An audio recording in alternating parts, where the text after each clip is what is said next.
দাদা আপনি বসেন।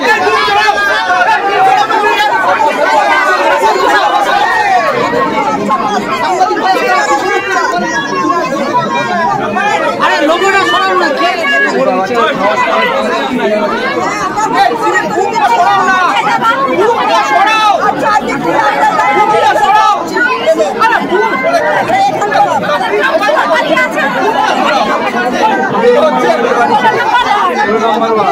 ছেলের নাম কি?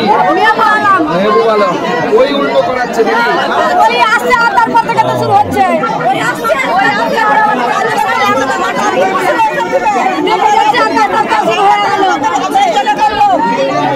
যারা ছিল তারা পালালেন কি করে ওখান থেকে? কি করা হয়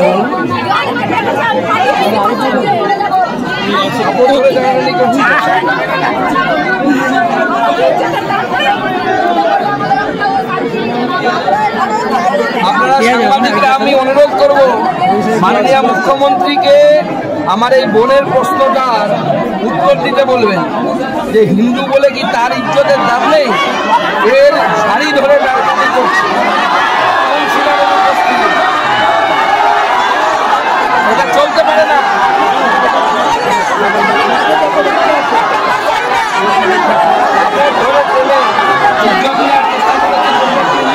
পালিয়ে এসছে, ধর্ষিতা হতে হতো এই মহিলা। দিদি বসেন বসেন বসেন। বোনের শিশু তাকে নিয়ে পালিয়ে আসতে হবে। ওনাকে একটু বেরিয়ে দেওয়ার ব্যবস্থা করো। আপনি বেরিয়ে যান ভিড় থেকে।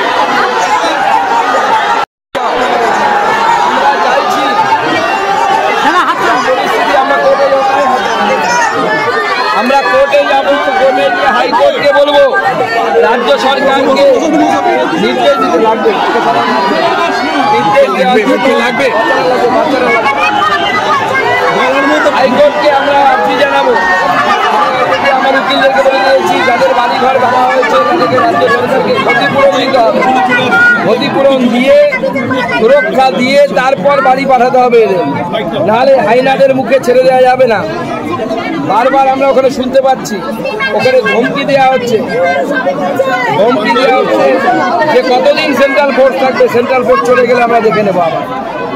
এই যে মানসিকতা, অর্থাৎ হিন্দুদেরকে থাকতে দেবো না, হিন্দুদেরকে রাখতে দেবো না, হিন্দু মেয়েদের ইজ্জত নিব, এই মানসিকতা পশ্চিমবঙ্গে বন্ধ করতে হবে। মুখ্যমন্ত্রীর দায়িত্বটা বন্ধ করা, অপদার্থ মুখ্যমন্ত্রী পাচ্ছেন না। আগামী দিনে আমরা কোর্টে যাব, কোর্টে গিয়ে বলবো এক্সটেনশন করার জন্য এই সুরক্ষা, এবং তার সাথে রাজ্য সরকারকে এর জন্য অ্যাকাউন্টেবল হতে হবে। এখানে ডিজিপি এসে ছবি তুলে বেড়াচ্ছে ক্যামেরা নিয়ে, এসে একটা নিয়ে ছবি তুলে বেড়াচ্ছে। আরে সে তো গতিবিধির উপর নজর রাখুন, কে দেবে সুরক্ষা, কে দেবে? কেন এরকম ঘটনা ঘটবে যে হিন্দু বলে কি তাকে ইজ্জত দিতে হবে? মাননীয় মুখ্যমন্ত্রী দেখতে পান না অপদার্থ মুখ্যমন্ত্রী, তার রিজাইন করা উচিত। চাঁপাইনবাবগঞ্জ থেকে নাকি চাঁপাইনবাবগঞ্জ পাশে বাংলাদেশ, চাঁপাইনবাবগঞ্জ থেকে তারা দুষ্কৃতীরা এসে জঙ্গিরা এসে এই দিয়েছে।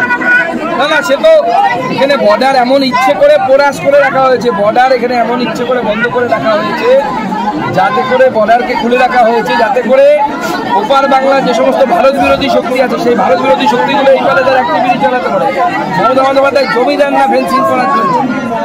এই ধরনের দেশ বিরোধী মুখ্যমন্ত্রী, ভারত বিরোধী মুখ্যমন্ত্রী কোনো রাজ্যে হয়নি, পশ্চিমবঙ্গে ছেড়ে দিন, কোনো রাজ্যে হয়নি। ভোটের স্বার্থে জঙ্গিদেরকে একদম ভোটের স্বার্থে এরা জঙ্গিদেরকে পর্যন্ত নিজের বাড়ির জামাই করতে এরা ছাড়বে, মানসিকতা এমন হয়ে গেছে।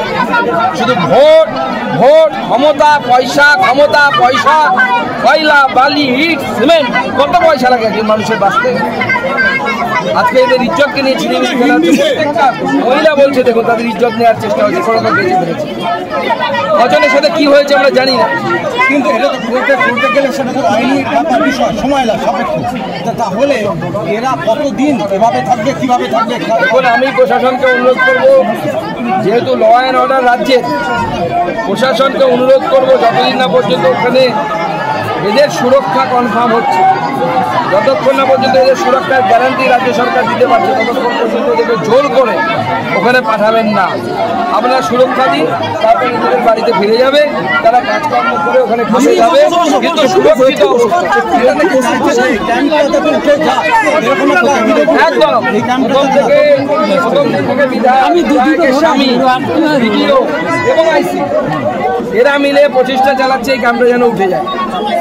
কারণ রাজ্যের মান সম্মান বাঁচাতে হবে। কিসের মান সম্মান তোমার রাজ্যে? তুমি আমার মা বোনেদের ইজ্জত রক্ষা করতে পারছো না, অপরাধ মুখ্যমন্ত্রী, একজন মহিলা মুখ্যমন্ত্রী হয়ে শুনতে হচ্ছে আমাদেরকে। উনি ইমাম সাহেবদেরকে নিয়ে নাকি মিটিংয়ে বসবেন। আমি অনুরোধ করবো ওই মিটিংয়ে মহিলাদেরকে নিয়ে যাওয়ার জন্য, এবং আমি বলবো এই মহিলাদেরকে চলুন কলকাতাতে সেই ইমাম সাহেবদের বৈঠকে মুখ্যমন্ত্রী যেতে বসবে, গিয়ে নিজেদের অভিজ্ঞতা বলবে মুখ্যমন্ত্রীর কাছে। আমি অনুরোধ জানাবো চলুন। পরিস্থিতি কোন জায়গায় যে বাংলাদেশ থেকে যারা উদ্বাস্তু হয়ে আসে, এরা নিজের দেশে, নিজের রাজ্যে, নিজের দেশে উদ্বাস্তু, নিজের রাজ্যে উদ্বাস্তু, নিজের জেলায় উদ্বাস্তু। উত্তরটা তো এর উত্তর মুখ্যমন্ত্রীর দেওয়ার কথা। মুখ্যমন্ত্রী তো জবাবদিহি করতে হবে পশ্চিমবঙ্গের মানুষকে। তাদের জন্য উদ্বাস্তু ক্যাম্প করতে হচ্ছে।